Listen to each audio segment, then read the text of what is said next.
Every parent's worst nightmare becomes reality when 6-year-old Rebecca falls from her horse in the Arizona desert, her small body crumpled and broken.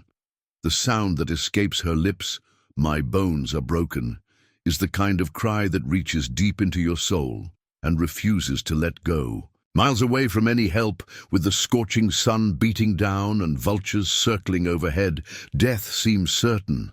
Then, through the shimmering heat, an Apache warrior appears. This man has lost everything: his family, his home, his people's way of life. He should have every reason to keep walking, to leave this child to the desert's mercy. Instead, something stirs within him that he thought was buried forever. As he kneels beside her broken form, two wounded souls meet in the most unexpected way.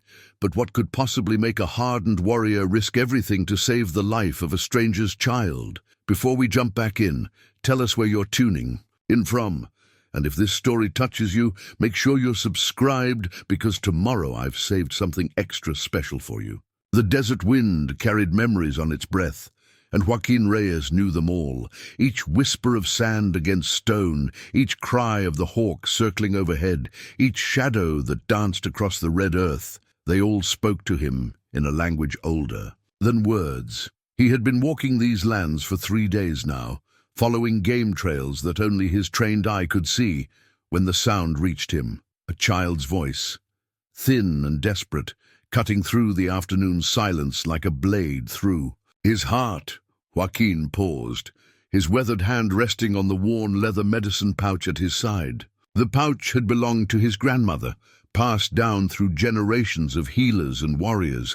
Inside, dried herbs rustled softly, sage for cleansing, willow bark for pain, and a small carved bear that had once been his daughter's favorite toy.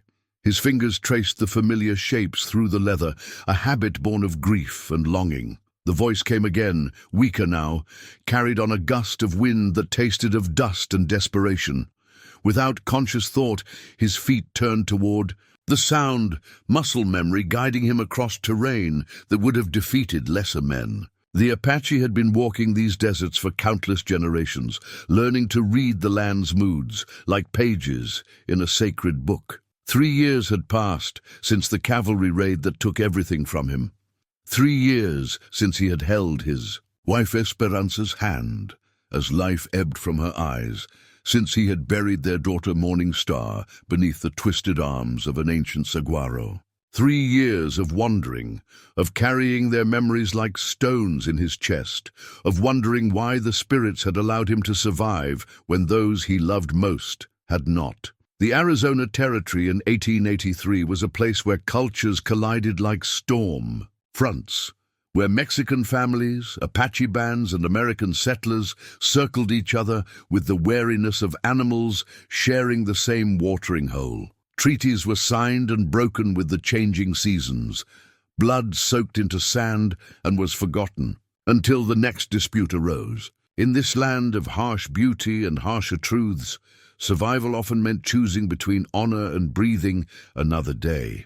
Joaquin had chosen honor, and it had cost him everything. He crested a low ridge and saw her, a small figure crumpled beside. A cluster of red rocks, dark hair spilling across pale stone like spilled ink. Her horse stood nearby, reins tangled in desert scrub, sides heaving with exhaustion. The animal's eyes were wide with fear, nostrils flaring at scents it didn't understand. The child couldn't have been more than 6 years old, her simple brown dress torn and dusty from the fall. One leg was bent at an angle that made Joaquin's stomach clench with recognition. He had seen enough broken bones in his 43 years to know this one was bad, the kind that could cripple if not set properly, the kind that could kill if infection took hold in this merciless heat. As he approached, memories flooded back unbidden. Morning Star at 5 years old, tumbling from her pony during her first real ride, crying not from pain but from embarrassment at falling in front of her father. How he had scooped her up, checking for injuries while praising her courage. How her tears had dried when he told her that all great riders fell at least once, that it was the getting back up that made them great. This child's tears were different, born of genuine agony and the kind of fear that comes when a small soul realizes it might be truly alone in the world. "My bones are broken," she whispered again, the words barely audible above the wind's mournful song. Joaquin stopped 10 paces away, making himself visible but not threatening. In his experience, injured creatures, human or animal, could be dangerous when cornered. His own appearance wouldn't inspire confidence in a child raised on stories of savage Indians and Apache raids. His long black hair was streaked with silver, pulled back and bound with leather cord. His face bore the weathered lines of a man who had spent decades reading weather in wind patterns and danger in the flight of birds. Scars crisscrossed his arms and chest, some from battles, others from the thorns and stones of desert travel. But his eyes held a gentleness that had survived everything the world had tried to take from him. "Little one," he said in Spanish, his voice soft as summer rain. "I am here to help." The girl's head turned toward him, revealing a face streaked with tears and dust. Her eyes were the color of mesquite honey, wide with pain and something else, a flicker of hope that hadn't quite died despite her desperate situation. "You're not one of the bad ones," she whispered, studying his face with the intensity only children possessed. "Papa told me about the bad ones, but you have kind eyes." Her words hit him like a physical blow. How many times had Morning Star said something similar?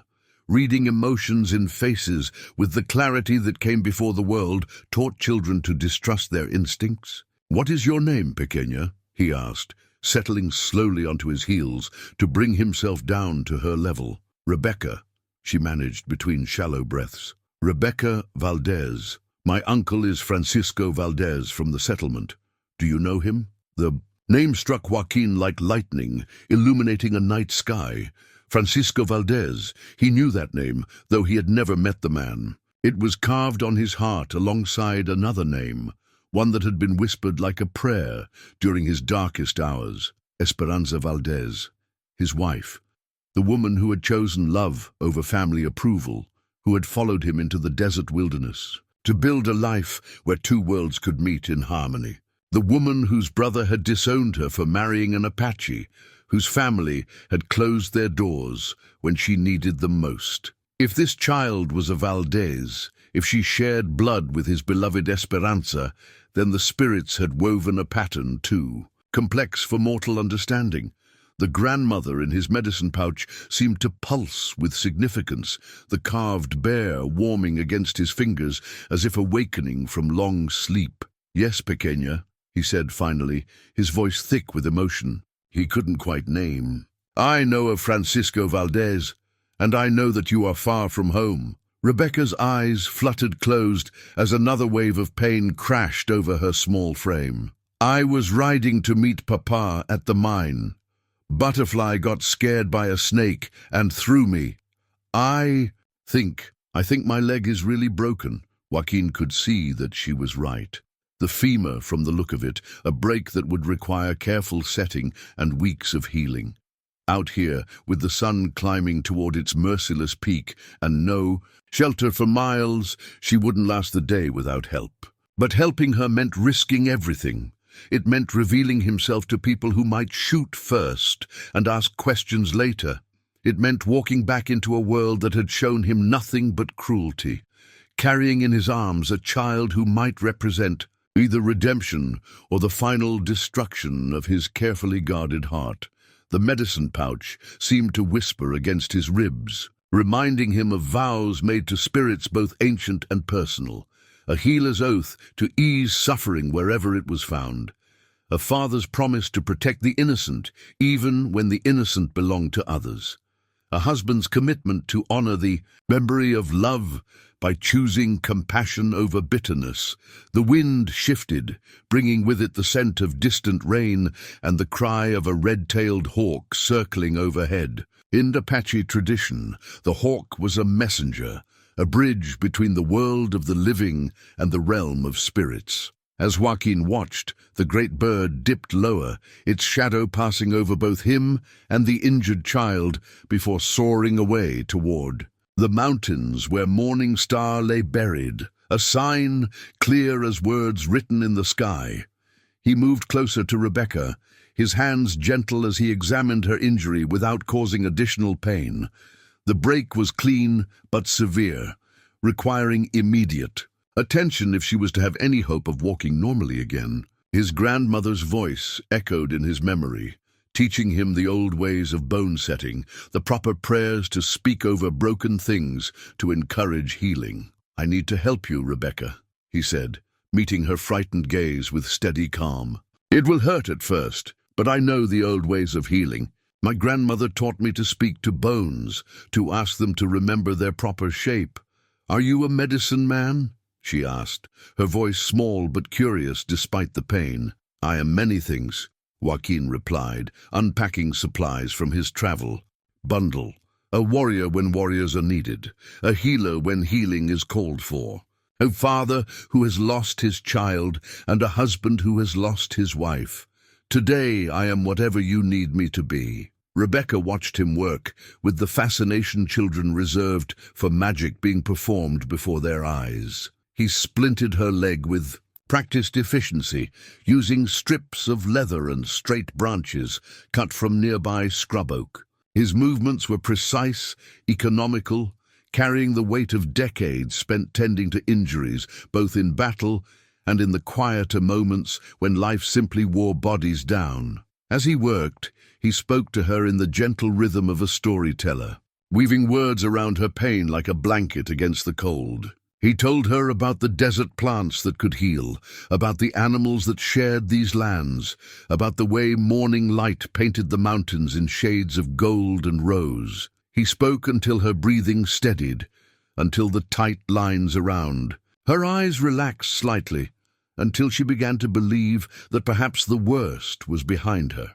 When the splint was secure, he lifted her as carefully as he would handle precious pottery, mindful of her injury, but knowing that staying in this exposed place meant certain death for both of them.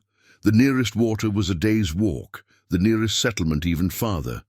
But he knew these lands better than any living soul, knew secret places where water seeped from rock and shade lingered even at midday. As he cradled her against his chest, feeling the fragile weight of her trust, Joaquin understood that he stood at a crossroads that would define the remainder of his days.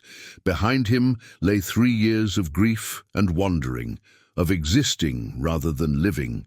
Ahead lay uncertainty, danger, and the possibility of connection he had thought lost forever. Rebecca's small hand curled around the leather cord of his medicine pouch, her fingers finding the carved bear within. "Papa has a bear like this," she whispered. "He said it would protect me when he wasn't there." Joaquin's throat tightened as old wounds reopened and began, perhaps, to heal. "Then we must make sure it does its job, Pequeña. We must get you home to your papa." The medicine pouch pulsed with warmth against his ribs, and somewhere in the vast blue sky a hawk cried once, before disappearing into the endless desert silence. The silver cross lay shattered among the red rocks where Rebecca had fallen, its delicate chain snapped by the impact. Joaquin noticed it as he prepared to move her, the broken pieces catching sunlight like tears made solid. The cross had been beautiful once, ornate Mexican silverwork that spoke of family tradition and careful craftsmanship. Now it lay in fragments, much like the faith it was meant to represent. "My cross," Rebecca whispered when she saw him examining the pieces. "Mama gave it to me before she went to heaven. She said it would keep me safe." Joaquin gathered the broken silver carefully, wrapping the pieces in a soft cloth from his bundle. "Sometimes things must break before they can be made stronger," he said gently. "A good silversmith can mend this, make it beautiful again." "Will it still work if it's broken?" she asked, the question carrying more weight than silver and faith alone. "The love your mama put into it, that can never break," he assured her, tucking the wrapped cross into his medicine pouch alongside his grandmother's sacred herbs. "Love travels through broken places just fine." Rebecca's small fingers relaxed their grip on his shirt as pain medication made from willow bark began to take effect. Joaquin had mixed the powder with water from his gourd, coaxing her to drink the bitter brew with promises that it would help the hurt fade. His grandmother had taught him that healing was equal parts medicine and trust, that a patient's belief in recovery could be as powerful as any herb. "You talk funny," Rebecca observed, her voice growing drowsy. "Not like Papa or Uncle Francisco, but nice funny." "I learned Spanish from someone very special," Joaquin replied, adjusting his grip, to better support her injured leg. "She taught me that words could be bridges between different worlds." As they prepared to leave the site of her accident, Joaquin's trained senses picked up troubling signs. Distant dust clouds on the horizon spoke of multiple riders moving fast across the desert floor. The urgency of their pace suggested either pursuit or search. Neither boded well for an Apache warrior carrying an injured Mexican child. "Are those the bad men Papa warned me about?" Rebecca asked, following his gaze to the approaching riders. "Perhaps," Joaquin said carefully, "or perhaps they are good men looking for a lost little girl. But either way, we should not be caught in the open like this." He knew these lands intimately, every hidden canyon and water source mapped in his memory through decades of survival. There was a place, a narrow arroyo carved by flash floods and shaded by overhanging rock, where they could shelter while he assessed the situation. It would mean carrying Rebecca across rough terrain, but staying exposed on the desert floor was not an option. "Hold tight, pequeña," he instructed, beginning the careful descent into a maze of red rock formations. "We are going to play a game of hide and seek." Rebecca's trust was absolute, her arms wrapping around his neck with the confidence of a child who had never been truly abandoned. The weight of that faith settled on Joaquin's shoulders like a sacred burden. He had failed to protect his own daughter, a failure that haunted him through every sunrise and sunset for 3 years. But perhaps the spirits were offering him a chance at redemption, an opportunity to be the protector he should have been before. The sound of approaching hoofbeats grew louder as Joaquin navigated the rocky terrain.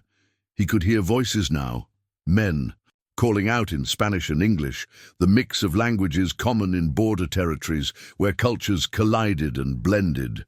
They were searching, definitely, but whether as rescuers or predators remained unclear. Rebecca Valdez, the calls, echoed off canyon walls, distorted by distance and stone. Rebecca stirred in his arms, recognizing her name. "That's Uncle Francisco," she said, excitement overriding caution. "He came looking for me." Joaquin paused, his warrior instincts warring with the child's innocent enthusiasm. Francisco Valdez, Esperanza's brother, the man who had disowned his sister for loving an Apache. How would such a man react to finding his niece in the arms of the very people he had been taught to fear and hate? "Wait," Joaquin said softly, settling Rebecca on a flat stone while keeping her injury elevated. "Let me see who rides with your uncle first.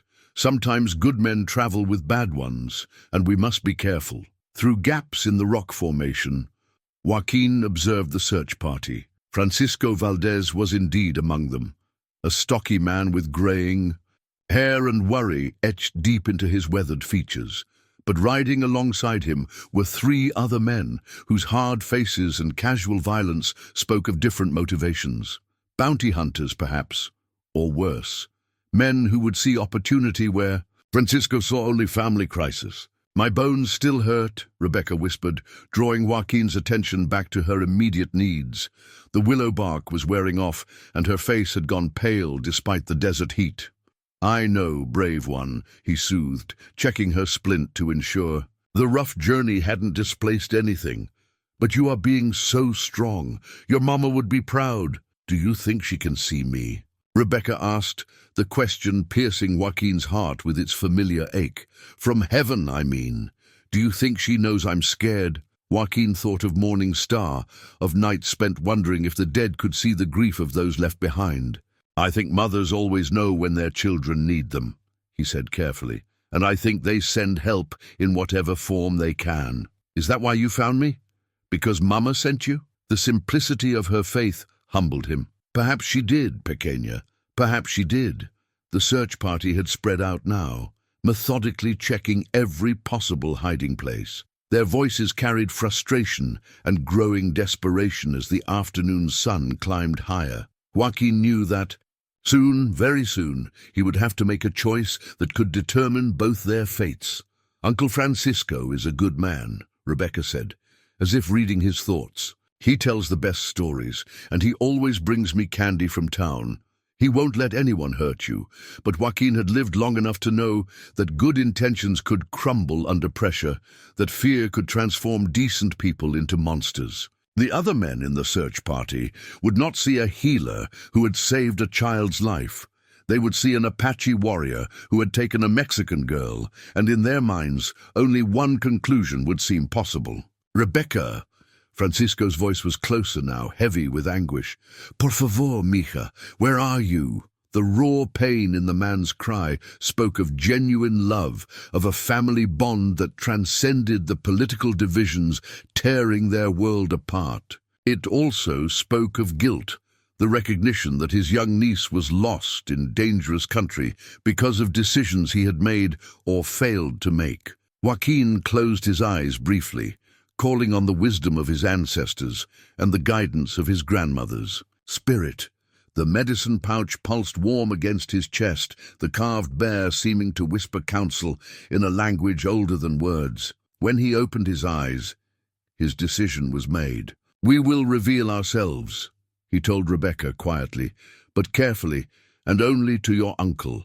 The other men must not see us together until your uncle understands what happened here. Will you tell him about the magic medicine you gave me? She asked. And about how you fixed my leg? I will tell him that sometimes the spirits work through unexpected hands, Joaquin replied, beginning to climb toward a position where he could signal Francisco without exposing them to the other searchers. As he moved, the broken cross in his medicine pouch seemed to catch fire against his ribs, its shattered pieces reflecting sunlight even through layers of leather and cloth. Perhaps some things needed to break completely before they could be remade into something stronger. Perhaps faith, like silver, could be melted down and reformed without losing its essential nature. The afternoon wind shifted, carrying the scent of distant rain and the promise of cooler temperatures to come. But first, there would be fire. The burning moment when two worlds collided in the person of Francisco Valdez, a man who would have to choose between the hatred he had been taught and the love he bore for a child who trusted her life to an Apache. Warrior's hands, Rebecca's small fingers found his again, squeezing with surprising strength. I'm not scared anymore, she whispered. You won't let anything bad happen. The weight of her faith settled around his heart like armor, protecting the tender places where hope had begun to grow again. Whatever came next, whatever price he might. To pay for this moment of compassion, it would be worth it to see trust triumph over fear in one small corner of a broken world. From his medicine pouch, Joaquin withdrew the small wooden horse he had carved 3 years ago, its surface worn smooth by countless touches. The toy had been meant for Morningstar's 7th birthday, a celebration that never came. He had kept it close all these months, unable to part with one of the last connections to his daughter's memory. Now, watching Rebecca struggle with pain and fear, he placed the carved horse gently in her small hands. This belonged to someone very special, he said softly. Her name was Morning Star, and she would have liked you very much. I think she would want you to have something to hold while we travel. Rebecca's fingers traced the intricate details. The flowing mane, the powerful legs frozen mid-gallop, the tiny bridle carved with infinite patience. She's beautiful, she whispered. Did Morning Star have a real horse like this? She had a pony named Cloud Walker, Joaquin replied, his voice thick with memory. Grey as storm clouds, but gentle as summer rain. They understood each other. Those two. Sometimes I think they spoke in a language only they knew. The travois he constructed was a masterpiece of desert engineering. 2 straight poles cut from desert willow, connected by a framework of smaller branches and secured with strips of leather from his pack. He lined it with his bedroll and arranged it so Rebecca could lie flat while her injured leg remained properly elevated. The design would distribute her weight evenly and cushion her from the worst jolts as they traveled across uneven terrain. "You're going to pull me like a sled?" Rebecca asked, fascination overriding her discomfort.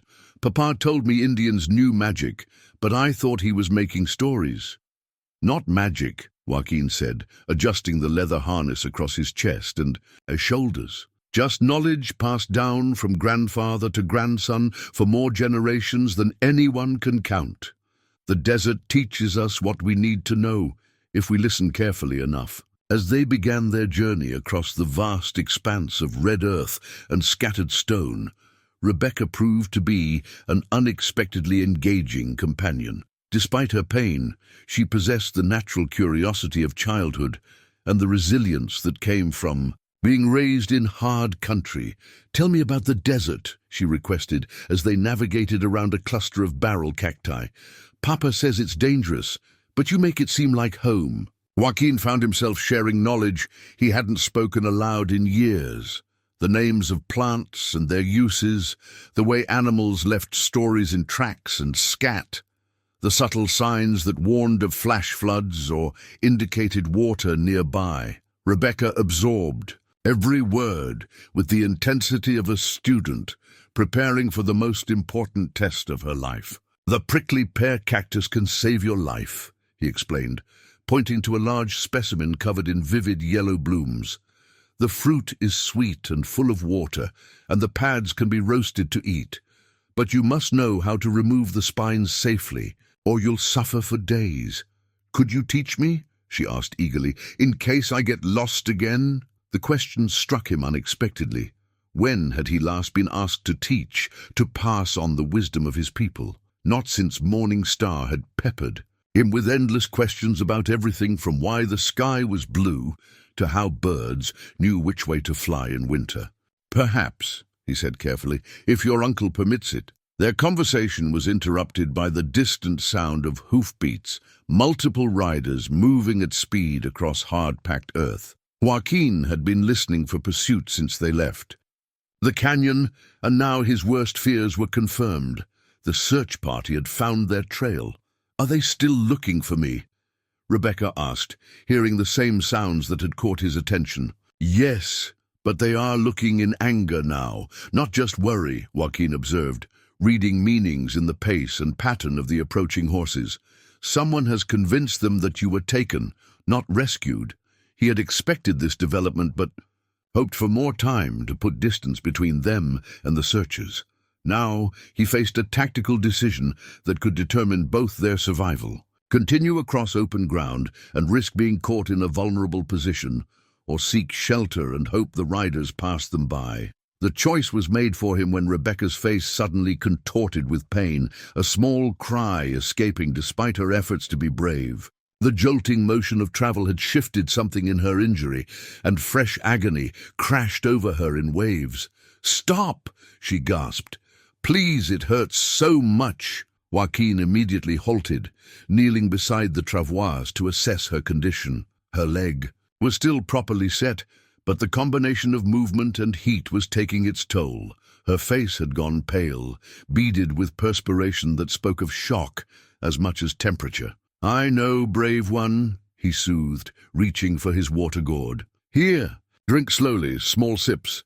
As she drank, he scanned the landscape for options. There, a slight depression in the earth where winter runoff had carved a shallow wash. Not much cover, but enough to break their silhouette against the horizon. If they could reach it before the riders crested the next rise, they might avoid detection entirely. "Can you hold on for just a little longer?" he asked gently. "There's a place where we can rest properly, but we need to reach it quickly." Rebecca nodded, clutching the wooden horse against her chest like a talisman. "Morning Star would be brave," she whispered. "I can be brave too." The words hit Joaquin with unexpected force. In her simple declaration, he heard echoes of his daughter's. Her voice saw reflections of courage that transcended the boundaries of blood and culture. Perhaps all children carried the same essential spark, the same capacity for trust and determination that made them simultaneously fragile and indestructible. Yes, he agreed, beginning to move again with renewed urgency. You are both brave, both special, and both deserve to be protected. They reached the wash just as dust clouds appeared on the horizon behind them. Joaquin quickly arranged their position so the travois would be invisible from above, while still allowing him to monitor the approaching riders. Rebecca lay perfectly still, understanding without being told that silence might mean the difference between safety and catastrophe. The hoofbeats grew louder, accompanied now by voices rough with frustration and something darker. Joaquin could make out fragments of conversation carried on the desert wind, words that confirmed his worst suspicions about the men riding with Francisco Valdez. Apache devil probably has her already. Should have killed them all when we had the chance. Francisco's too soft. Time someone showed him how to handle Indian trouble. Rebecca's eyes widened as she heard the harsh words, her innocent worldview suddenly confronted with realities her family had tried to shield her from. Joaquin placed a gentle finger over her lips, then pointed to his own ear and shook his head. Better she not hear what might follow, but even as he sought to protect her from ugly truths, he found himself marveling at the irony of their situation. Here was a child of the very people who had destroyed his family, yet she lay in his arms with complete trust, seeing him not as a savage or enemy, but simply as the man who had eased her pain and promised to carry her to safety. Perhaps redemption came not through grand gestures, but through small moments when the human heart chose love over hatred, when compassion proved stronger than the forces that sought to divide people into us and them. Perhaps healing began with one broken little girl and one grieving warrior learning to trust again despite everything the world had taught them about fear. The riders passed without detecting them, their voices fading as they continued their futile search in the wrong direction. When silence returned to the desert, Rebecca finally spoke. "They sounded angry," she said quietly. "Are they angry at you or at me?" "They are angry at the world," Joaquin replied honestly, "and that makes them dangerous to both of us." The photograph had once been Rebecca's most treasured possession, a formal portrait of her family taken in Tucson just before her mother's final illness. Now it lay crumpled and torn in the bottom of her small leather pouch, damaged in the fall, that had shattered more than just her leg. She discovered it as they made camp in a hidden canyon, her small fingers finding the familiar edges, even as her heart broke at the damage. "Mama's face is all torn," she whispered, tears threatening to spill as she held up the fragmented image. Half her mother's face was missing, the paper ripped along lines that seemed to divide past from present, memory from reality. Joaquin studied the damaged photograph by the light of their small, carefully concealed fire. Even torn, he could see the beauty that had once graced the image. A young woman with kind eyes and a gentle smile, holding her daughter with the fierce protectiveness that only mothers possessed. There was something familiar about the woman's features, something that stirred memories he couldn't quite grasp. Sometimes the most important things survive even when they're broken, he said gently, wrapping the torn pieces in soft deerskin. From his pack. "The love your mama had for you, that doesn't live in the photograph, it lives in here." He touched his chest, over his heart, and here. He touched her forehead, and no accident can damage those places. Night had fallen with the sudden finality common to desert country, transforming the harsh landscape into something almost mystical. Stars emerged in numbers that city dwellers never saw, each point of light carrying stories passed down through generations of Apache star watchers. The hidden canyon where they sheltered offered protection from wind and prying eyes, its walls still radiating warmth absorbed during the scorching day. But Rebecca's fever was rising. Joaquin had been monitoring her condition throughout their journey, noting the flush in her cheeks and the increasing heat radiating from her small body. Infection was always a risk with serious injuries, especially in conditions where proper medical care was impossible. His grandmother's knowledge would have to suffice. Willow bark for the fever, sage for cleansing, and the healing power of stories to keep her spirit strong while her body fought invisible battles. "Tell me about Morning Star," Rebecca requested, her voice thready but determined. "What did she like to do?" Joaquin settled beside her makeshift bed, adding another piece of carefully hoarded fuel to their fire. The flames cast dancing shadows on canyon walls, creating an intimate space where memories could be shared safely. "She loved to collect things," he began, his voice taking on the rhythm of traditional storytelling. "Smooth stones, interesting, feathers, flowers that she would press between pieces of bark. She said she was making a book of beautiful things so she could remember them when winter came." "I collect things too," Rebecca whispered. "Buttons and ribbons and pretty shells. Mama said I was like a little magpie, always finding treasures." "Your mama was wise. Sometimes the smallest treasures hold the greatest power." As the night deepened, Rebecca's fever climbed higher. She began to drift in and out of consciousness, her small voice calling out names that pierced Joaquin's heart with their desperate longing. "Mama? Mama, where are you? I can't find you in the dark." He bathed her forehead with precious water, whispered healing songs his grandmother had taught him, and struggled against the helpless feeling that had haunted him since the night he lost his own family. Not again. He found himself praying to spirits both Christian and Apache. "Don't let me fail another child." "Papa?" Rebecca's voice was confused, distant, her fever-bright eyes fixed on his face with recognition that came from delirium rather than clarity. "Papa, I knew you would come for me. I was so scared." The word hit him like a physical blow. Papa. The title he had treasured above all others, the role that had defined his understanding of purpose and love. To hear it again, even from lips that didn't know what they were saying, awakened something in his chest that had been dormant for 3 long years. "I'm here, pequeña," he whispered, smoothing her damp hair away from her burning forehead. "Sleep now. I'll watch over you." She settled at his words, her breathing becoming deeper and more regular, but her small hand remained wrapped around his finger with surprising strength, as if she feared he might disappear if she let go. Dawn brought both relief and new concerns. Rebecca's fever had broken sometime during the night, but the crisis had left her weak and vulnerable. More troubling was the sound of hoofbeats in the distance, not the scattered search of the previous day, but the methodical pattern of trackers who had found a trail. "They're getting closer," Rebecca observed, with the matter-of-fact acceptance that children brought to frightening situations. "The angry men?" "Yes," Joaquin admitted, already breaking camp with practiced efficiency. "But we are closer to help than they know. There is a settlement half a day's travel from here, a place where good people might listen before they judge." "Will Uncle Francisco be there?" she asked hopefully. "Perhaps.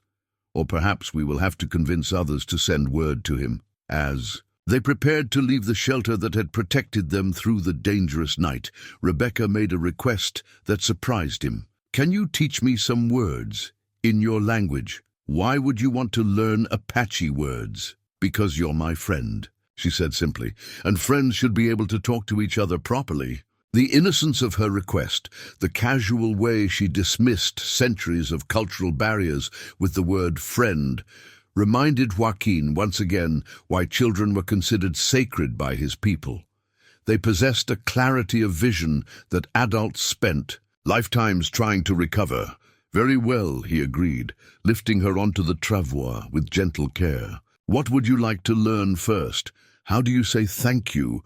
"Ah, hey, hey, hey, ah, hey, hey," she repeated carefully. "Ah, hey, hey, Joaquin, for saving me, for taking care of me, for being my friend when I was scared." The words, spoken in his native tongue by a child who had every reason to fear him, carried more healing power than all the medicines in his grandmother's pouch. They acknowledged not just gratitude for rescue, but recognition of the bond that had formed between them, a connection that transcended the artificial boundaries their peoples had drawn in blood and fear. As they began their journey towards the settlement of Esperanza, the morning sun painted the desert in shades of gold and promise. Behind them, dust clouds marked the continued pursuit of men whose hearts carried only anger. Ahead lay uncertainty, danger, and the hope that compassion might prove stronger than prejudice. Rebecca dozed fitfully as they traveled, her small body still recovering from the fever's assault, but her fingers remained wrapped around the wooden horse, and occasionally she would murmur Apache words she was trying to remember, her pronunciation improving with each attempt. Shiezi, Joaquin taught her as they crested a low hill that brought the settlement into distant view. It means, my daughter, in Apache. Shiezi, Rebecca repeated softly, the words carrying more weight than she could possibly understand. For in speaking them, she had unknowingly claimed a place in the heart of a man who had thought that particular chamber sealed forever. The sound of approaching hoofbeats grew stronger behind them, but ahead, smoke from cooking fires promised. Sanctuary for the brave enough to claim it. The tattered map had been his father's, passed down through 3 generations of Apache scouts who had learned to read the white man's symbols alongside the natural signs their ancestors had always known. Joaquin unfolded it carefully as they approached the settlement, the paper crackling with age and countless handling. Red marks showed safe passages through Apache territory, knowledge that could mean the difference between life and death for anyone brave enough to trust it. This is where we are. He pointed to a spot marked with symbols that meant nothing to Rebecca, but everything to him. And this is where we need to go. The settlement of Esperanza sprawled before them like a mirage made real. Adobe buildings, baking under the morning sun, wisps of smoke rising from chimneys, the distant sound of human voices mixing with the lowing of cattle and the bark of dogs. It was larger than Joaquin had expected. A proper town, rather than the handful of buildings he remembered from years past. But size brought its own dangers. More people meant more opinions, more chances for fear to override reason. It also meant more potential for help if they could find the right allies among the townspeople. Look, Rebecca said weakly, pointing toward a building marked with a simple wooden cross. There's a church. Mama always said churches were safe places. Joaquin studied the building she indicated, noting the modest bell tower and the carefully tended garden beside it. In his experience, men of God could be either the most compassionate or the most rigid of people. Everything would depend on the character of the individual they encountered. We'll try the doctor first, he decided, observing a larger building, with clean windows and what appeared to be a medical shingle hanging beside the door. Your leg needs proper attention, and doctors usually listen to evidence before making judgments. As they entered the town's outskirts, curious faces appeared in windows and doorways. Joaquin had expected stares. His appearance alone would have guaranteed them, but the reaction seemed more complex than simple prejudice. Some faces showed fear, others curiosity, and a few displayed what might have been recognition. "Doctors this way," called a voice in accented English. An elderly Mexican woman emerged from a nearby house, wiping flour-dusted hands on her apron. "You bring the hurt Niña, see? We heard riders looking, very worried." The woman's acceptance caught Joaquin off guard. He had braced himself for hostility, prepared arguments to convince skeptical townspeople. Instead, this grandmother simply saw a child in need and a man carrying her to help. "Gracias, señora," he replied carefully. "The little one has a broken leg. She needs a doctor's attention. Dr. Morales, she is very good," the woman assured him, falling into step beside them as they made their way down the dusty main street. "She fix my grandson's arm when he fall from roof. She fix your Niña, too." Dr. Elena Morales proved to be a surprise in multiple ways. First, she was a woman, unusual enough in frontier towns where medical knowledge was typically the province of men. Second, she was young, perhaps 30 years old, with intelligent eyes and hands that moved with confident precision. Third, and most importantly, she took one look at Rebecca's condition and immediately shifted into professional mode. Without wasting time on questions about how an Apache warrior had come to be carrying a Mexican child. "Bring her inside quickly," Dr. Morales directed, holding open the door to her clinic. "I can see the break is serious, and she's showing signs of shock." The clinic was clean and well-equipped, with proper medical instruments and supplies that spoke of serious training and dedication. As Joaquin carefully transferred Rebecca to the examination table, he noticed books in both Spanish and English lining the shelves, along with what appeared to be correspondence with medical colleges. "Back east. You set this splint?" Dr. Morales asked, examining his work with professional interest rather than suspicion. "Yes, I have some knowledge of bone setting." "Good work. Very good work, actually. You probably saved her leg." She looked up at him with genuine respect. "Where did you learn field medicine?" "My grandmother was a healer among our people. She taught me the old ways." Dr. Morales nodded, as if this explanation made perfect sense to her. "Traditional knowledge often surpasses what they teach in medical schools. May I?" She gestured toward the splint, asking permission before proceeding with her examination. As the doctor worked, checking Rebecca's vital signs and assessing the injury with gentle thoroughness, Joaquin found himself relaxing slightly for the first time since finding the injured child. Here was someone who saw beyond surface appearances, who valued competence over prejudice. "The break is clean but severe," Dr. Morales announced after completing her examination. "She'll need surgery to properly align the bones, but with proper care she should heal completely. No permanent damage if we act quickly." "Surgery." Rebecca's voice was small with fear. "Will it hurt?" "I'll give you medicine to help you sleep," the doctor assured her gently. "When you wake up, your leg will be on its way to healing properly." "Can Joaquin stay with me?" Rebecca asked, reaching for his hand. "I don't want to be alone." Dr. Morales glanced between them, noting the obvious bond with professional interest. "Of course. He can wait right outside while I work, and he'll be the first person you see when you wake up." As preparations began for the surgery, word spread through the town that the missing Valdez girl had been found. The reactions were mixed. Relief that she was alive and safe, confusion about her Apache rescuer, and in some quarters, suspicion about his motivations. "Some folks are asking hard questions," Dr. Morales warned quietly as she prepared her instruments.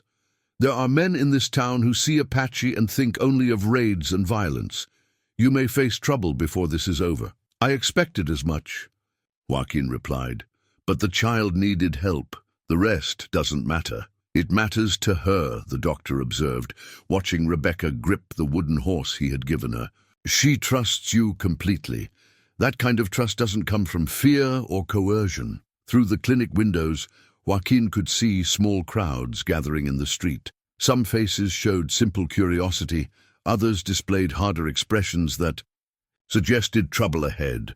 But Rebecca was safe now, in competent hands, and that was what mattered most. As Dr. Morales began administering laudanum to prepare Rebecca for surgery, the little girl's eyes sought his face with desperate intensity. "You won't leave me?" she whispered. "You'll be here when I wake up. I promise, Pequeña," he said solemnly.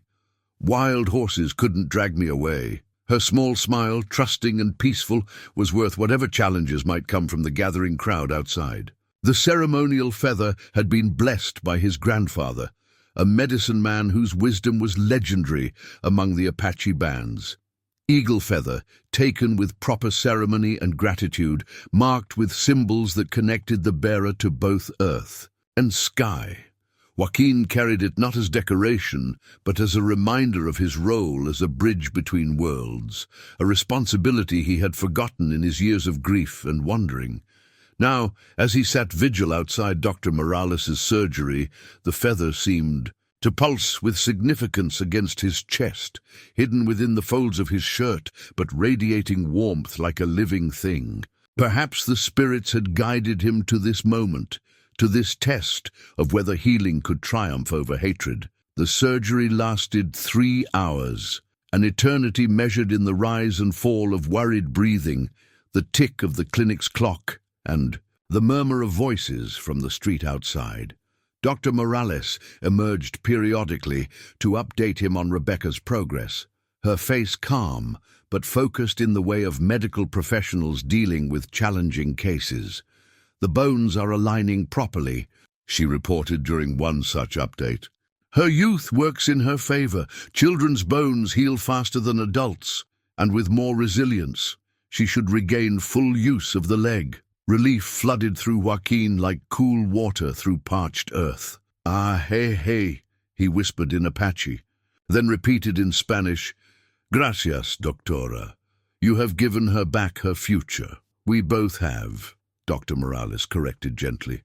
"Your quick thinking and proper field treatment made the difference between recovery and permanent injury." "Where did you really learn such skills?" The question carried more than professional curiosity. In her eyes, he saw the recognition of someone who had also fought for acceptance in a world that questioned her competence based on assumptions about gender and race. "My grandmother was known throughout Apache country for her healing gifts," he said honestly.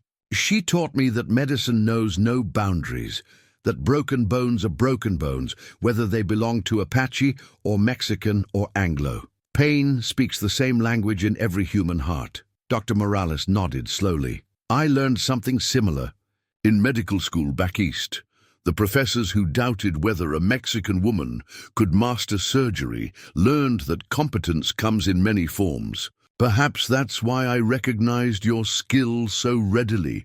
Their conversation was interrupted by commotion from the street, raised voices, and the sound of multiple horses arriving at speed. Through the clinic window, Joaquin saw a familiar figure. Dismounting from a lathered horse, Francisco Valdez, Rebecca's uncle, his face etched with 3 days of desperate searching. "The child," Francisco called out as he burst through the clinic door. "My niece, is she—" "She is alive and well," Dr. Morales assured him quickly. "The surgery was successful. She'll make a complete recovery." Francisco's knees nearly buckled with relief. "Gracias a Dios," he breathed. Then his eyes fell on Joaquin.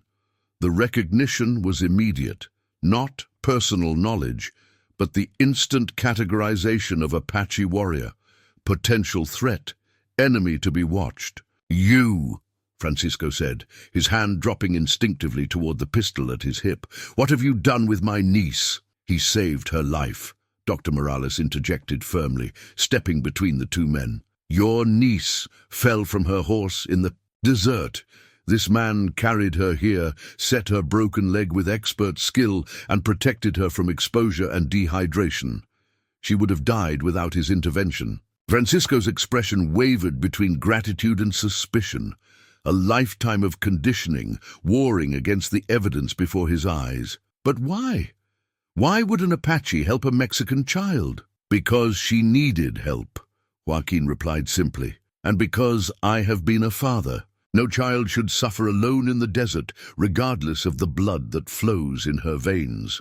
She's been asking for you," Dr. Morales added, addressing Joaquin. "She's conscious now, though still groggy from the laudanum. She wants to make sure you kept your promise."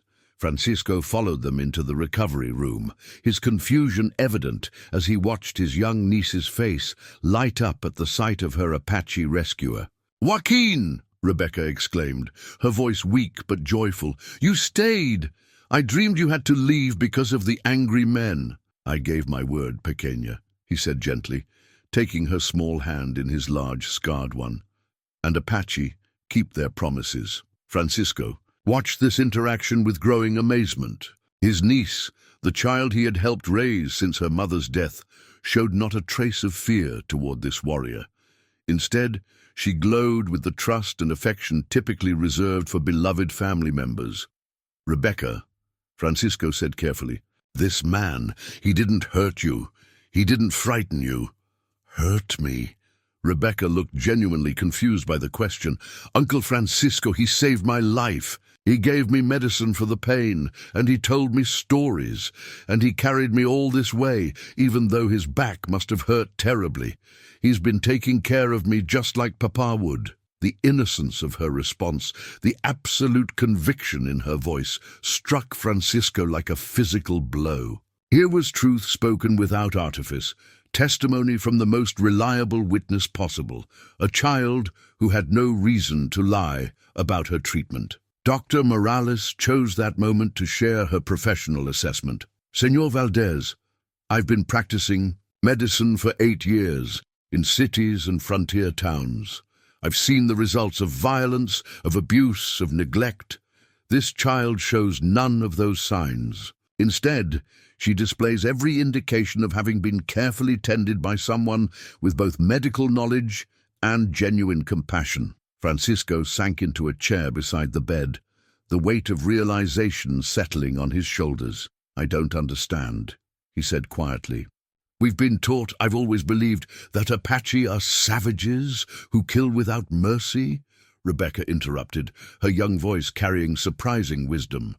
"That's what people say about us too, Uncle, that Mexicans are lazy and stupid and you can't be trusted. But you're not any of those things, and neither is Joaquin." The simple logic of childhood cut through decades of prejudice like a blade through cloth. Francisco looked at Joaquin with new eyes, seeing not the imagined monster of frontier nightmares, but a man who had risked everything to save a stranger's child. "Your name," Francisco said slowly. "Joaquin what?" "Joaquin Reyes." Francisco's face went pale as memory stirred. "Reyes. I knew a woman. My sister married a man named Reyes, but that was years ago, and she—" He stopped, the implications crashing over him like a flash flood. "Your sister," Joaquin said quietly, his voice heavy with old pain. "Was her name Esperanza?" The hidden letter had been folded and refolded so many times that the paper threatened to fall apart along the creases. Rebecca discovered it quite by accident, her small fingers exploring the depths of Joaquin's medicine pouch while he slept. In the chair beside her bed, Dr. Morales had insisted he rest after his 3-day ordeal, and exhaustion had finally claimed him despite his determination to maintain vigil. "What's this?" Rebecca whispered to herself, carefully extracting the fragile document. The letter was written in Spanish, the ink faded but still legible in the late afternoon light, filtering through the clinic windows. She couldn't read all the words. Her education was still incomplete, but she recognized certain phrases that made her heart race with excitement and confusion. "Mi querido Joaquin" at the top, and near the bottom, a signature that made her gasp aloud. "Con amor, tu esposa Esperanza Valdez de Reyes." "Joaquin," she whispered urgently, shaking his shoulder. "Joaquin, wake up! I found something important." He stirred slowly, years of warrior training warring with the deep exhaustion of emotional upheaval. When his eyes focused on the letter in her hands, every trace of drowsiness vanished. "Rebecca, that is private." She signed her name Esperanza. "Valdez," Rebecca interrupted, her voice tight with excitement. "That's my mama's family name, and you said your wife was named Esperanza." Her eyes widened as the implications struck her with the force of revelation. "Was your wife my mama's sister?" The silence that followed was deafening. In the space between question and answer, the entire foundation of their relationship shifted, revealing connections that ran deeper than chance or circumstance. Francisco, who had been speaking quietly with Dr. Morales in the front room, heard his niece's exclamation and rushed to the bedside. One look at the letter in Rebecca's hands, at Joaquin's stricken expression, told him everything he needed to know. "Esperanza," Francisco whispered, his voice breaking on the name. "My sister, my beautiful, stubborn sister who chose love over family approval." "She was my wife," Joaquin confirmed quietly, his fingers trembling as he reached for the letter. "We were married in the Apache way, beneath the stars, with only the desert as witness. She said it was the most beautiful ceremony she could imagine." Francisco's face cycled through emotions: shock, recognition, guilt, and finally, a grief. So profound it seemed to age him before their eyes. "I never knew. When she told us she was marrying an Apache warrior, our father, he said she was dead to us, forbidden us to speak her name or acknowledge her existence. But she wrote to you," Rebecca said, studying the letter with new understanding. "Look, she talks about wanting to bring her daughter to meet her family. She talks about hoping Uncle Francisco would forgive her someday." "A daughter," Francisco breathed, the words hitting him like physical blows. "She had a daughter. I have a niece I never knew existed." "Had," Joaquin corrected, his voice hollow with old pain. "Morning Star died with her mother when the cavalry raided our camp 3 years ago. They were searching for Apache warriors who had supposedly stolen cattle. They found only women and children, but they killed them anyway." The weight of revelation settled over the room like a suffocating blanket. Rebecca looked between the two men, her uncle and her rescuer, struggling to process the magnitude of what she had uncovered. That means you're my uncle too," she said slowly, addressing Joaquin. "If you married Mama's sister, then you're family. Real family." Francisco's legs gave out, forcing him to sit heavily on the edge of the bed. 3 years ago, he said hoarsely. 3 years ago I heard rumors of a raid, but I told myself it wasn't my concern. I told myself that Esperanza had made her choice and would have to live with the consequences." "You couldn't have known," Joaquin said, though his voice carried its own burden of guilt. "I should have tried harder to bridge the gap between our families. Esperanza wanted to reconcile with you, wanted Morning Star to know her Mexican relatives. But I was afraid that exposing them to your world would put them in danger. And I was afraid that acknowledging them would put our family in danger," Francisco admitted. "We were both cowards, and our fear cost us everything." Dr. Morales, who had been listening from the doorway, stepped forward with professional composure. "Sometimes the most important healing happens not in bodies, but in hearts," she observed gently. "Rebecca's accident may have been the catalyst needed to reunite a family torn apart by prejudice and misunderstanding." Rebecca struggled to sit up straighter, her young mind working to process the complex emotions swirling around her. "So when you saved me, you weren't just helping a stranger, you were saving your own niece." "I didn't know," Joaquin insisted. "When I heard your cries, when I saw you lying broken in the desert, I acted out of compassion, not obligation. It was only later, when you said your name was Valdez, that I began to suspect. But you felt it, didn't you?" Rebecca pressed with the insight that children sometimes possessed. "There was something special between us from the very beginning. I felt safe with you right away, even though Papa always said Apache were dangerous." Joaquin thought back to that first moment when he had knelt beside her broken form, remembering the immediate connection he had felt, the way her trust had pierced through his emotional armor like sunlight through storm clouds. "Yes," he admitted. "I felt it, something deeper than coincidence, stronger than duty. Perhaps the spirits of our loved ones guided us to each other." Francisco wiped tears from his weathered cheeks, his voice thick with regret. "Esperanza used to say that love was stronger than fear, that family bonds could survive any storm if we had the courage to honor them. I failed her then, but perhaps," he looked between Joaquin and Rebecca, seeing possibility where before there had been only loss. "Perhaps it's not too late to be the family she wanted us to be," Rebecca finished, her small hand reaching for both men simultaneously. "Papa always said that God works in mysterious ways.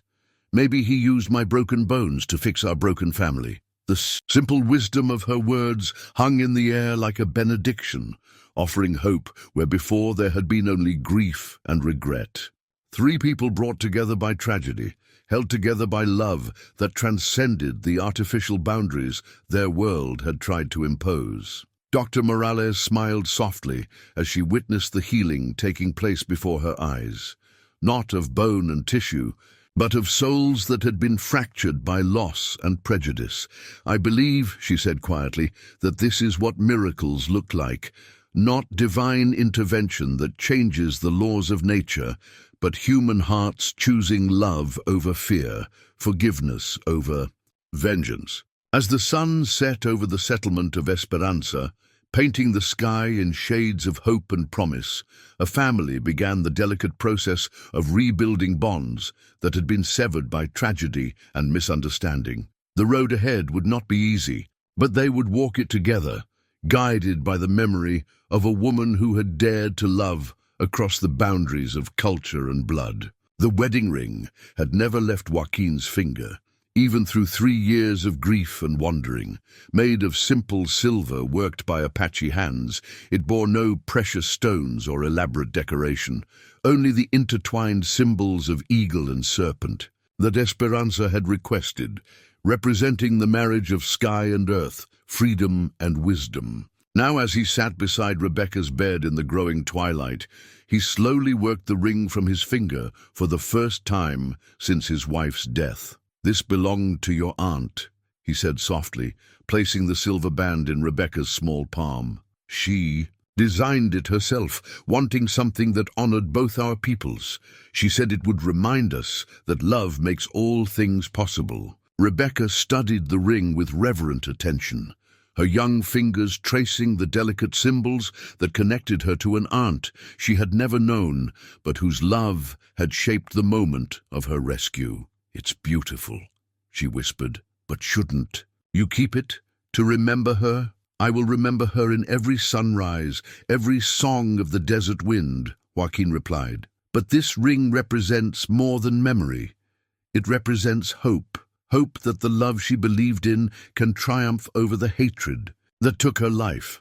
Francisco watched this exchange with emotions that warred between gratitude and guilt.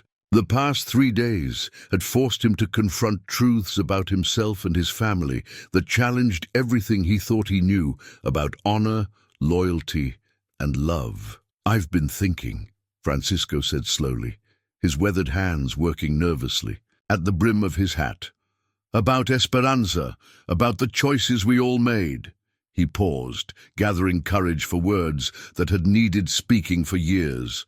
"I was wrong to turn my back on her, wrong to let pride and fear keep me from knowing you, from knowing my other niece." "The past cannot be changed," Joaquin replied gently, "but perhaps we can ensure that its mistakes are not repeated." Dr. Morales entered the room carrying a tray of simple food: bread, cheese, and weak broth for Rebecca. Her practical nature had been a steady anchor through the emotional revelations of the afternoon, but even she seemed moved by the quiet reconciliation taking place before her eyes. "Rebecca's recovery is progressing well," she reported, setting the tray on a small table. "The surgery was successful, and her youth works in her favor. With proper care and rest, she should be walking normally within a few weeks." "A few weeks," Francisco repeated, the implications settling over him. "She'll need somewhere safe to recover, somewhere with people who can tend to her needs." The statement hung in the air, heavy with unspoken questions and possibilities. Rebecca looked between the two men who had become central to her world, her young mind already working ahead to solutions that adults might find complicated. "I want to stay here," she announced with the decisiveness that only children possessed, "in Esperanza, with Uncle Francisco and Uncle Joaquin both." "Rebecca," Francisco began carefully, "it's not that simple. There are people in this town who might not understand." "Then we'll help them understand," she interrupted, with the confidence of someone who had never encountered a problem that couldn't be solved through determination and goodwill. "We'll show them that Apache and Mexican can be family, that being different doesn't mean being enemies." Dr. Morales smiled at the child's optimism while recognizing the practical challenges ahead. "There has been talk in the town," she said honestly. "Some people are grateful that you saved Rebecca, but others are suspicious. They're asking questions about why an Apache warrior was traveling alone near the settlement, whether there might be others nearby." "And what have you told them?" Joaquin asked, though his tone suggested he already knew the answer wouldn't be simple. "The truth, that you acted as a healer and protector, that you saved a child's life at considerable risk, to your own safety. But truth and acceptance aren't always the same thing. The challenges were real and immediate. Esperanza was a frontier settlement where tensions between cultures ran as deep as the desert canyons, where fear often trumped reason when it came to matters of survival and safety. Joaquin's presence would be tolerated as long as Rebecca needed care, but beyond that his welcome was far from assured. "I've been talking to people," Francisco said quietly, "trying to gauge their feelings, their concerns. Most are decent folks who care more about right and wrong than the color of a man's skin. But there are others, men like Carter and his friends, who see opportunity in division." Joaquin knew the type: men who profited from conflict, who sold. Fear like merchants sold goods, who found power in turning neighbor against neighbor. Such men existed in every culture, every community, feeding on hatred like parasites. "What do they want?" he asked. "Carter's been pushing for the territorial government to establish a larger military presence here," Francisco explained. "Claims it's necessary to protect against Apache raids. Having you in town, peaceful and helpful, doesn't fit his narrative." "Then perhaps I should leave," Joaquin said quietly. "Rebecca is safe now, in the care of family and a skilled doctor. My presence may only bring trouble to all of you." "No!" Rebecca's voice was sharp with distress. "You can't leave. We just found each other. We're family now." Her anguish pierced through practical considerations like an arrow through armor. This child had lost her mother, had nearly died alone in the desert, had discovered family connections she never knew existed. The thought of losing another piece of her world was unbearable. Francisco struggled with his own conflicted emotions. Part of him recognized the practical wisdom of Joaquin, leaving before tensions escalated further. But another part, the part that remembered Esperanza's letters speaking of love and unity, rebelled against the idea of fear driving away the last connection to his lost sister. "There might be another way," Dr. Morales said thoughtfully. "I've been corresponding with territorial officials about establishing a formal medical clinic here, with government recognition and support. If Joaquin were to work with me, combining traditional Apache healing knowledge with modern medical techniques, the townspeople would see him as serving their needs rather than threatening their safety," Francisco finished, understanding. "Immediately, he would have an official role, a reason to be here that benefits everyone. But would the Apache accept such an arrangement?" Dr. Morales asked. "Would they see it as cooperation or betrayal?" Joaquin considered the question carefully. His own people were scattered now, driven from their ancestral lands by decades of warfare and broken treaties. Some fought on in the mountains, others had accepted reservation life, and still others tried to find ways to exist between worlds. Perhaps it was time to stop running from both cultures and start building bridges between them. "There are Apache families camped in the hills," he said slowly, "people who need medical care but are afraid to seek it in town. And there are townspeople who could benefit from traditional remedies and knowledge. Perhaps healing could be the common ground we've been seeking." Rebecca clapped her hands together weakly, her face bright with possibility despite her physical exhaustion. "See, I told you we could make it work. We just needed to think like family instead of strangers." But even as hope began to take root, practical dangers remained. Carter and his followers wouldn't be easily dissuaded from their agenda, and the arrival of territorial troops could complicate everything. Moreover, Joaquin's safety depended on the goodwill of people who had been taught to see him as an enemy. "There's something else," Francisco said reluctantly. "I received word today that a cavalry patrol is expected within the week. They're investigating reports of Apache activity in the area. If they arrive and find you here, they'll assume the worst," Joaquin finished. "An Apache warrior in a Mexican settlement can only mean trouble, in their view." Dr. Morales frowned as she considered the implications. Unless he has official protection, a territorial appointment as medical consultant would carry legal weight, make it harder for anyone to act against him without proper cause. Can such an appointment be arranged? Quickly? Francisco asked. I have contacts in Tucson, people who value results over prejudice. If I send word tomorrow, explaining the situation and Joaquin's qualifications, it might work, Joaquin agreed, though his voice carried the weight of a man who had learned not to count on the goodwill of officials. But what happens if it doesn't? What happens if the cavalry arrives before any protection is in place? The question hung heavy in the room, highlighting the precarious nature of their situation. They were balanced on a knife's edge between hope and disaster, with the safety of all three depending on factors largely beyond their control. Then we'll face that challenge when it comes, Rebecca said with the fierce determination of youth.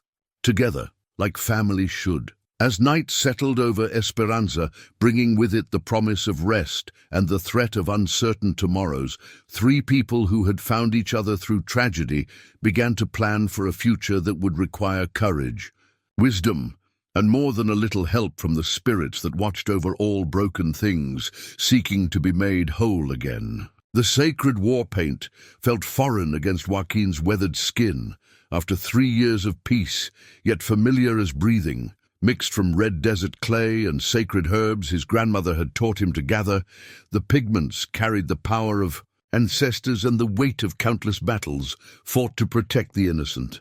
As dawn broke over Esperanza, painting the eastern mountains in shades of blood and gold, he applied the ancient symbols with steady hands that remembered their purpose.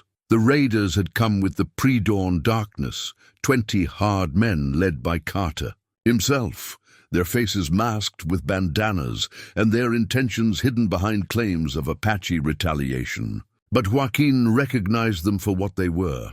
Not soldiers seeking justice, but predators seeking profit, men who would burn the settlement to justify their calls for military intervention. They're targeting the medical clinic first, Francisco reported, crouching beside the window where they had maintained watch through the night.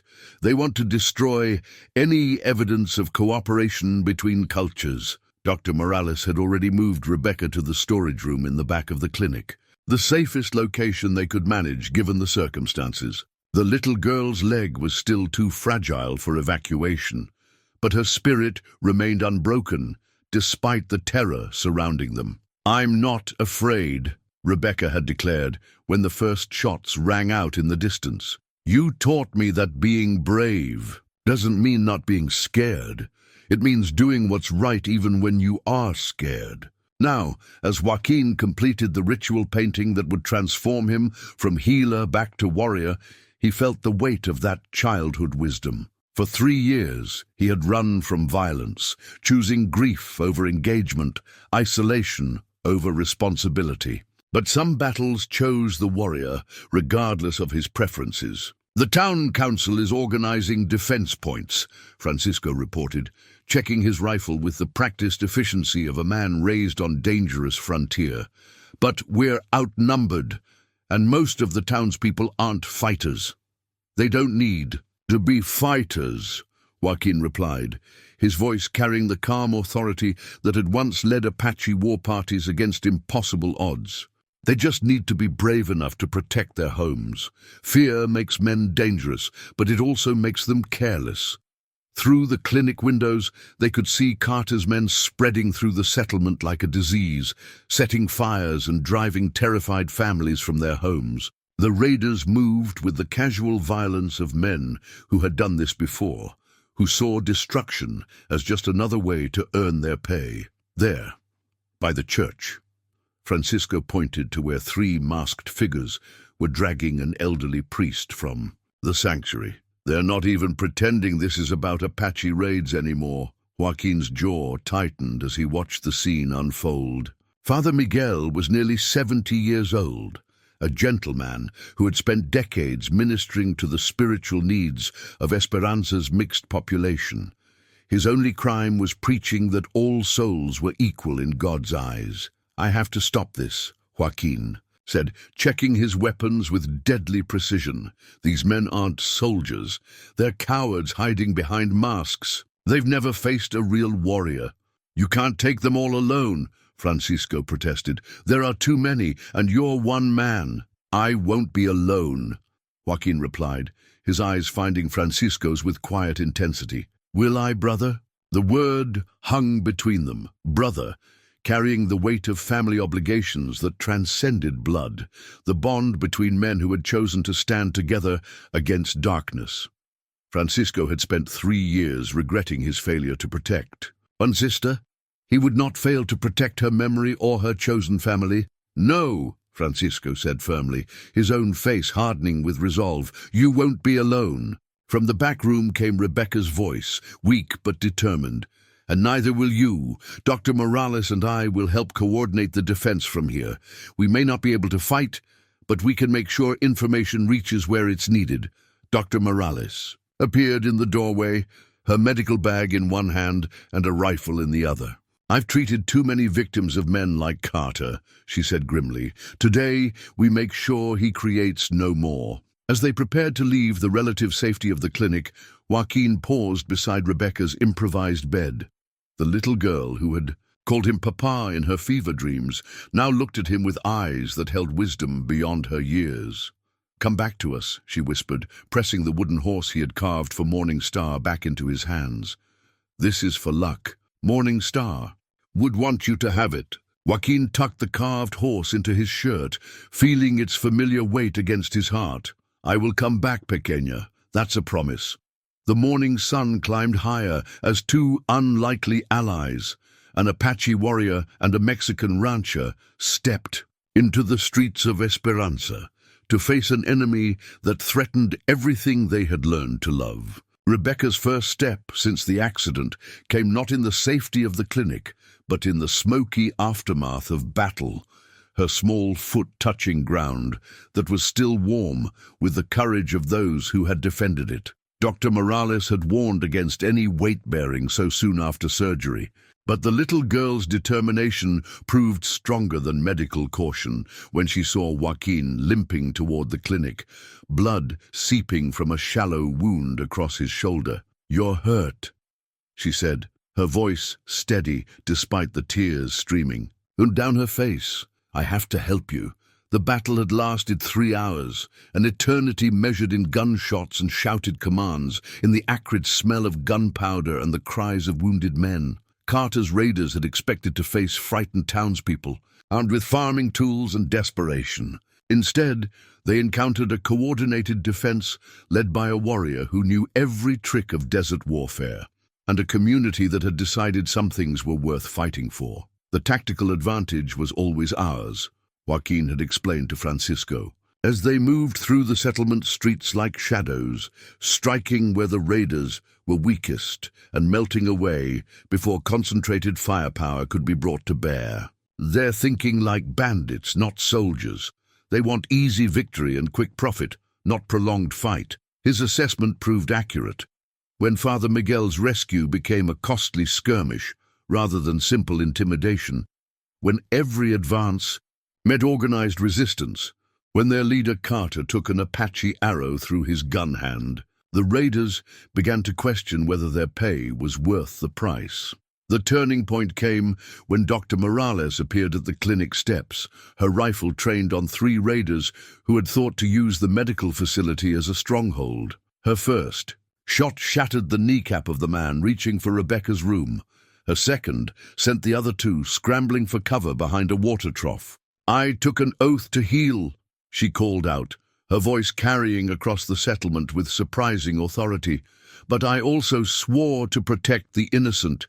Anyone who threatens my patients will learn what battlefield medicine really means." Francisco fought with the desperation of a man seeking redemption, his rifle speaking with deadly accuracy as he covered Joaquin's more mobile attacks.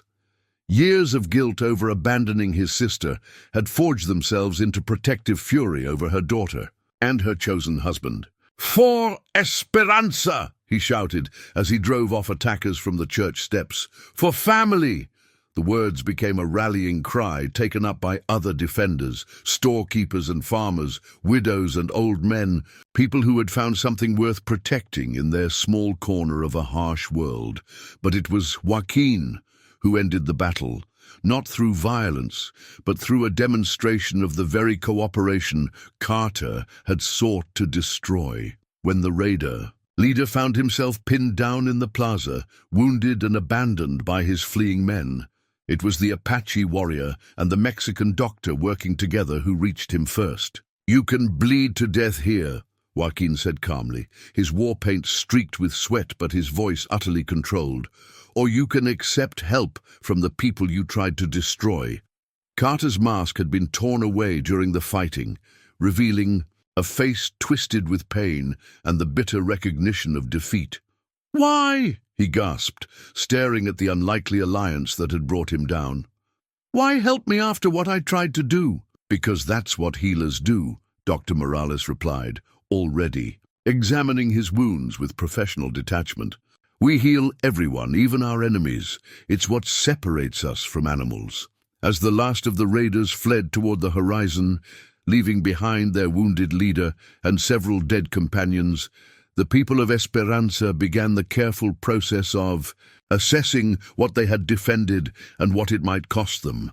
Now, as Rebecca took her second careful step toward Joaquin, then her third, the symbolic weight of the moment was lost on no one. The little girl whose broken bones had brought together an unlikely family was walking again, moving under her own power through a community that had chosen healing over hatred.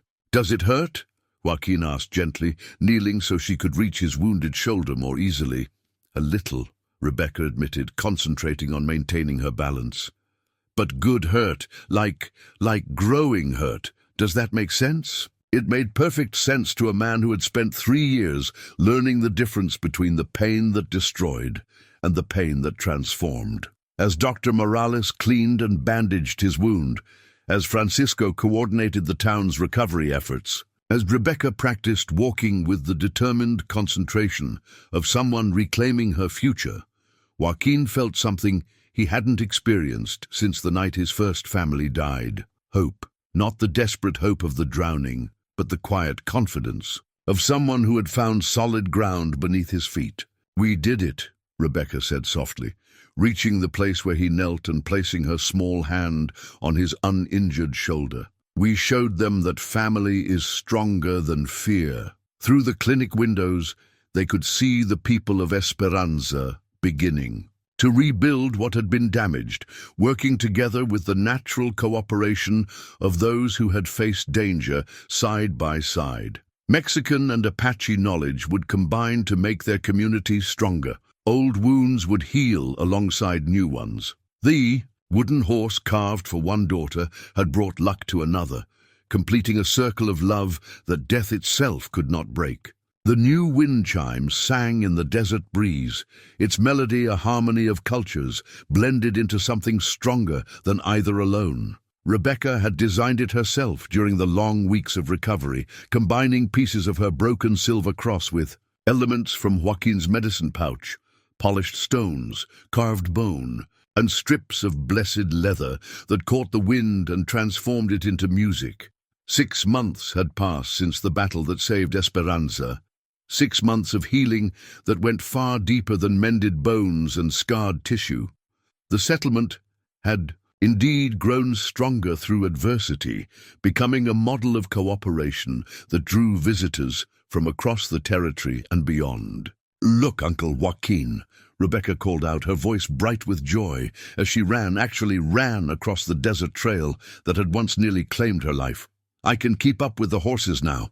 Her recovery had exceeded even Dr. Morales's optimistic predictions. The combination of expert surgery, traditional Apache healing methods, and the resilience of youth had restored not just mobility, but the fearless spirit that had made her trust a stranger in the desert. Now 8 years old and wise beyond her years, she moved through both cultures with the easy grace of someone who had never learned that differences were meant to divide. Joaquin watched her run with the satisfaction of a father whose child had not only survived, but thrived. The official territorial appointment as medical consultant had indeed materialized, bringing with it protection, respect, and resources that benefited the entire community. He and Dr. Morales had established a clinic that served both settled townspeople and nomadic Apache bands, creating a bridge of healing that was slowly expanding throughout the region. "She reminds me of Esperanza at that age," Francisco observed. Joining Joaquin in the shade of the ramada they had built behind the clinic, fearless and curious, convinced she could solve any problem through pure determination. "She reminds me of Morning Star," Joaquin replied, his voice carrying love rather than the old pain that had haunted him for so long. "Both of them would be proud of what she's becoming." Francisco nodded, understanding the weight of memory and the healing power of time. The two men had grown close over the months of Rebecca's recovery, finding in each other the brotherhood that Esperanza had always believed possible. They worked together now, Francisco managing the practical aspects of the clinic's expansion, while Joaquin provided medical expertise and cultural liaison with Apache communities. Dr. Morales emerged from the clinic wiping her hands on a clean towel, her face showing the satisfied exhaustion of someone who had spent the morning delivering a particularly challenging baby. "That makes 3 successful births this month," she announced.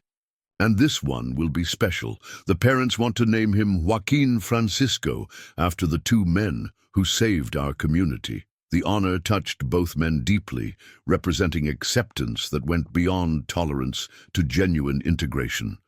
Names had power in all cultures, and choosing to honor them in this way spoke to the profound changes that had taken place in Esperanza since that terrible morning when raiders had tried to destroy what they couldn't understand. "The territorial governor will be visiting next month," Dr. Morales continued, settling into the shade with them.